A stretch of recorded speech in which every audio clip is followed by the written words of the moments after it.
Olá, colegas. Somos a equipe 4, composto pelos integrantes Elbin Batista, Elisângela Silva, Ana Clara e Joabe Amorim.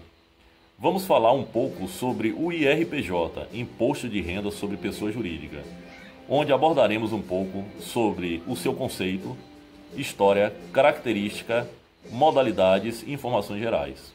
Bom, vamos iniciar falando um pouco sobre o conceito do IRPJ. Nada mais é o imposto de renda sobre pessoa jurídica que incide sobre o lucro de qualquer tipo de empresa, independentemente de regime tributário escolhido do modelo de negócio. O que muda é a cobrança e a aplicação das taxas. O imposto de renda ele foi instituído a partir do artigo 153 da Constituição Federal e sofreu sua última alteração em 2018 por meio do decreto número 9.580. Falando um pouco da história do imposto de renda, ele só pôde surgir após o desenvolvimento do conceito de dinheiro e moeda. Ou seja, antes as pessoas tinham a sua riqueza medida pelos seus pertences.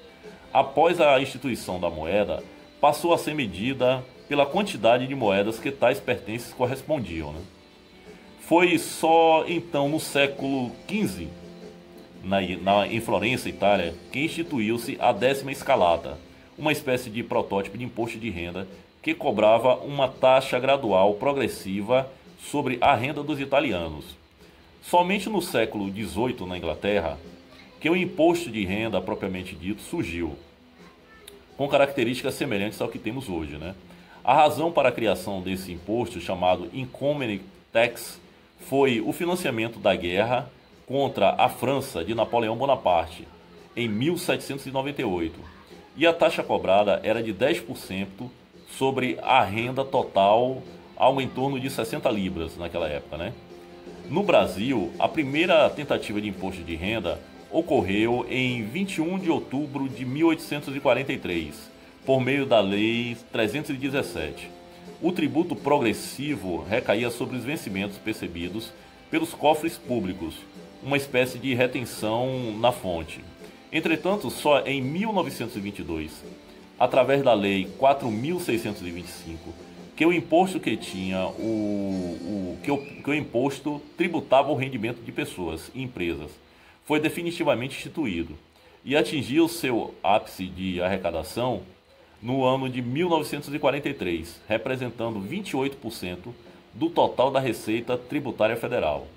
O IRPJ ele foi instituído pelo artigo 153, inciso 3º da Constituição Federal e alterado pelo decreto número 9.580/2018, que regulamenta a tributação, a fiscalização, a arrecadação e a administração do imposto sobre a renda e proventos de qualquer natureza.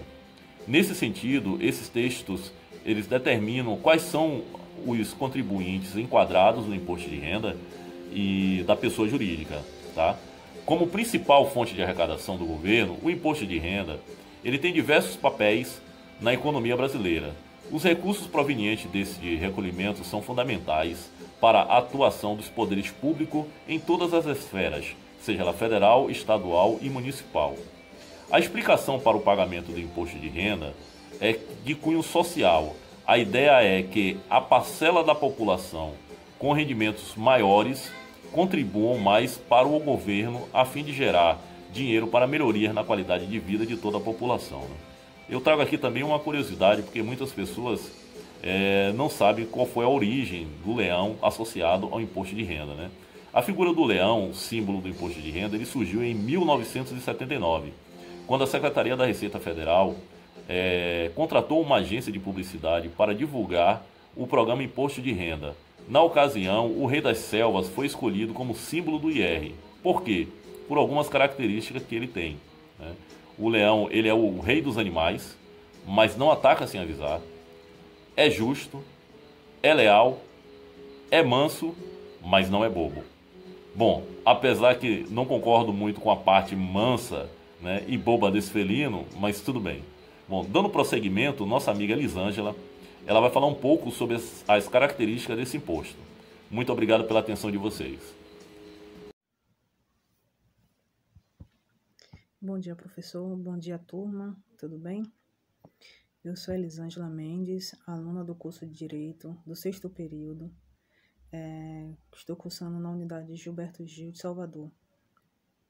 Como nosso colega já mencionou, agora para a segunda avaliação, a nossa equipe 4 ficou responsável de debater sobre o tema Imposto de Renda de Pessoa Jurídica, o IRPJ. O que é IRPJ e como ele surgiu, ou seja, toda a sua história, já foi comentada agora pelo nosso colega. Então, agora fica mais fácil entender as características desse imposto. Fica mais fácil explicar quais são as suas características. Então, eu agora irei falar para vocês as 5 características, as características mais importantes desse imposto. Quais características que esse imposto nos apresenta? A primeira delas é que, em regra geral, a alíquota aplicada é de 15% do resultado líquido. Porém, se tal resultado exceder o valor de R$20 mil por mês, ou seja, R$240 mil por ano do período de apuração, o restante será tributado em mais de 10%. Então, agora a segunda característica é que o seu pagamento deve ser realizado por meio de documento de arrecadação de Receita Federal, que é aquele formulário conhecido popularmente como DARF.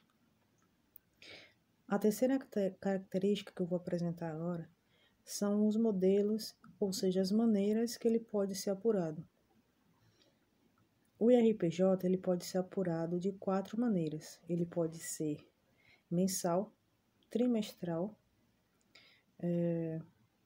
anual ou por eventos.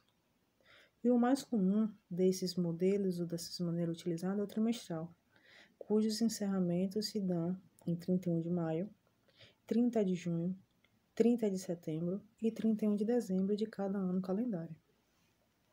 A quarta característica que eu vou apresentar referente ao IRPJ é sobre a sua isenção. É que as empresas filantrópicas, recreativas, culturais e científicas estão isentas do pagamento do IRPJ. Ou seja, as empresas que ela tem as suas atividades com finalidade filantrópica, recreativas, culturais ou científicas, elas estão isentas de pagamento desse imposto. A quinta e última característica é que o fator gerador do imposto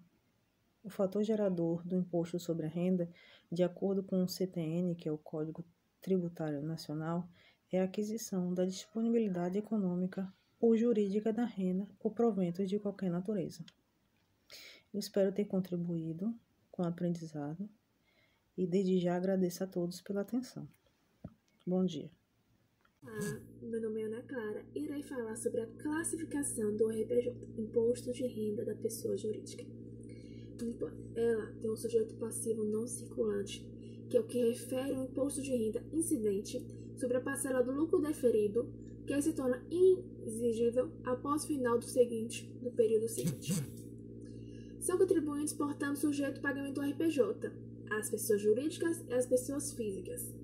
Elas, equilibradas, domiciliadas no país, devem apurar o IRPJ com base no lucro, que deve ser real, presumido ou arbitrado. Iremos falar o aliquotas, o IRPJ, é de 15% sobre o lucro apurado, com adicional de 10% a parcela do lucro acima de 21 mil por mês. As aliquotas é o imposto de renda de pessoa jurídica tributadas pelo lucro real presumido ou arbitrado.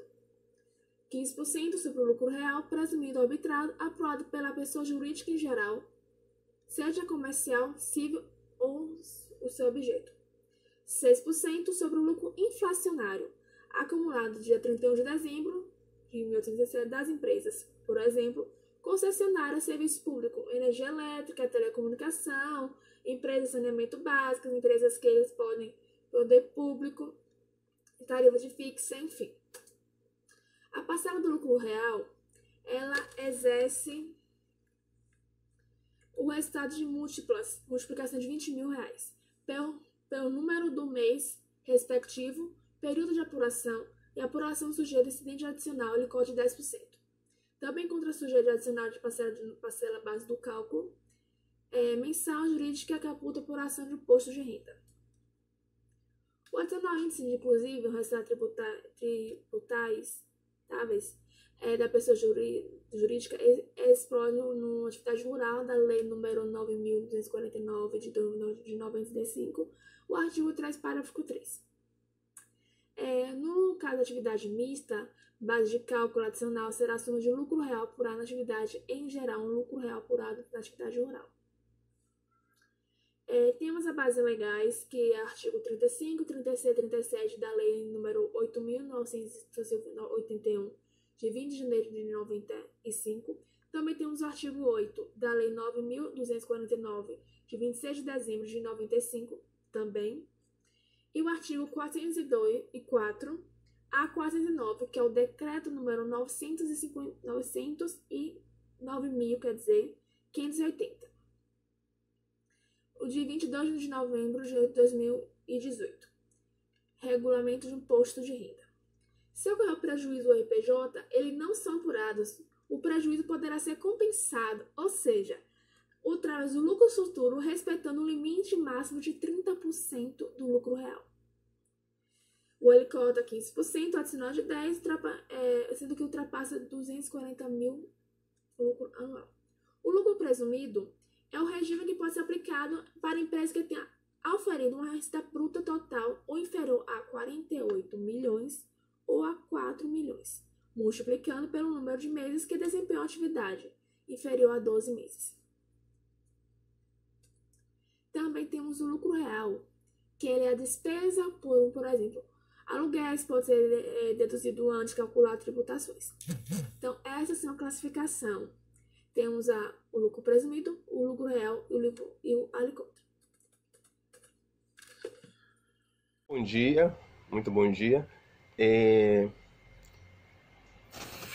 Foi nos atribuído falarmos sobre imposto de renda da pessoa jurídica e coube a mim falar exclusivamente sobre as modalidades de tributação do IRPJ. Então vamos lá. Existem 4 modalidades sobre o lucro real, lucro presumido, lucro arbitrado e o simples nacional. O primeiro que nós vamos falar é sobre o lucro real. O lucro real é um modelo com base no lucro que as empresas, geralmente ele é aderido para grandes empresas, principalmente bancos, né?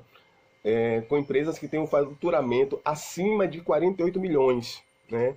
Isso quer dizer, no ano anterior, ela faturar 48 milhões, ela pode ser uma empresa enquadrada nessa modalidade do lucro real. Uma coisa interessante que eu achei do lucro real, pessoal, é que quando essa empresa, o seu faturamento anual, ela tem prejuízo, não há cobrança do IRPJ, esse imposto de renda de pessoa jurídica, nem a CSLL, que é uma outra modalidade de cobrança, né? Depois dessa modalidade do lucro real, nós temos o lucro presumido, né, que seria nosso segundo tópico. Lucro presumido, ele já está na modalidade de empresas que têm um faturamento acima de 4 milhões e não possa ultrapassar os 78 milhões de reais, né? E, no caso, como o próprio nome sugere, é um lucro presumido. Então, dá esse espaço de 4 milhões e abaixo de 78 milhões. Se ela está menos que 4 milhões, já é uma outra modalidade. E, óbvio, se ela estiver acima de 78 milhões, já seria outra modalidade totalmente diferente. E temos, por vez, também o lucro arbitrado. O lucro arbitrado é um regime tributário aplicado pela autoridade tributária quando uma empresa, como é que vamos dizer, ela deixa de cumprir suas obrigações sobre o lucro real ou lucro presumido. E possamos dar um exemplo de quando essa pessoa jurídica ela opta por esse regime e ela não tem os documentos para que comprove seus lucros, né? E não tem livro, nem tem diário, o inventário, coisa dessa natureza. A outra modalidade que nós temos é a modalidade do Simples Nacional. como o próprio nome já diz, Simples Nacional, é a modalidade mais simples, que isso quer dizer que o valor a ser recolhido referente ao IRPJ, Imposto de Renda sobre a Pessoa Jurídica, é um imposto mais simples e ele já está tudo incluso na sua guia mensal de arrecadação, tornando assim desburocratizado, né, o sistema e tornando-se mais fácil para o optante dessa modalidade. Por hoje é só, pessoal. Olá, pessoal. Finalizando os nossos trabalhos, gostaria de abordar e frisar sobre alguns pontos importantes, onde vale a pena lembrar a importância da arrecadação de recursos através do imposto de renda. Sabemos que a União fica hoje com 51% da arrecadação de imposto de renda, tanto física quanto jurídica, e tem por obrigação repassar 49% para estados e municípios. Atualmente, o Brasil tem uma das maiores cargas tributárias do mundo, correspondente a aproximadamente 37% do PIB, né, Produto Interno Bruto.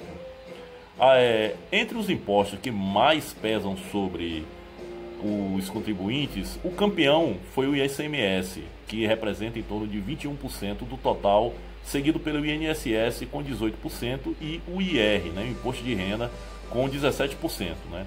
Só no ano de 2019, a arrecadação federal de impostos chegou ao montante de 1,537 trilhão, ou seja, muito dinheiro arrecadado. De acordo com o Ministério da Fazenda, parte dos impostos arrecadados é destinado à saúde, educação e programas de transferência de renda, como Fome Zero, o Bolsa Família, e outra fração é enviada para programas de geração de empregos e inclusão social, como o Plano de Reforma Agrária, construção de habitação popular, saneamento e reurbanização de área degradada. Existe também uma parcela direcionada para investimentos em infraestrutura, segurança pública, cultura, esporte, defesa do meio ambiente e estímulo ao desenvolvimento da ciência e tecnologia. Ou seja, sem o recolhimento dos impostos, em especial o imposto de renda, o desenvolvimento humano, tecnológico e de infraestrutura do Brasil seria extremamente prejudicado. Daí a importância de todos contribuirmos. Lembrando que sonegar imposto é crime, podendo o infrator sofrer uma pena de 2 a 5 anos, mais multa, conforme a lei de número 8.137 de 1990. Dentre as normas que regem as obrigações e deveres dos contribuintes, temos o direito tributário, que é um segmento do direito extremamente importante, pois ele define como serão cobrados dos cidadãos os tributos e outras obrigações. E ele relaciona essas obrigações para gerar a receita do Estado. Tem como contraparte o direito fiscal ou orçamentário, que é o conjunto de normas jurídicas destinadas à regulamentação do financiamento das atividades do Estado. Sendo assim, é importante que você, cidadão ou empresa, pague o seu imposto de renda, pois é através desses recursos que o Estado busca levar condições melhores de vida para a população em geral. Porém, infelizmente, nem sempre temos esse devido retorno, onde somos penalizados com a desigualdade social provocada pela ineficiência da aplicação desses recursos. Muitos brasileiros estão muito distantes de possuir moradia digna, segurança e saúde, com padrões necessários para ter uma vida tranquila. Arrecadamos muito, realmente arrecadamos muito, porém somos afetados com a corrupção, desperdício e principalmente pela má gestão e incompetência na aplicação desses recursos através dos nossos representantes. Essa é uma grande verdade, né?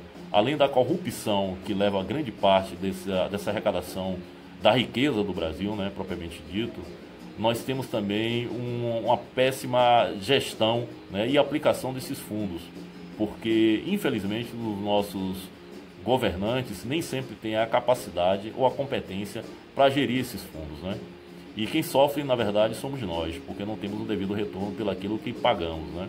Bom, eu agradeço a todos a atenção, espero que vocês tenham gostado da nossa apresentação, né, e explanação sobre o imposto de renda pessoa jurídica.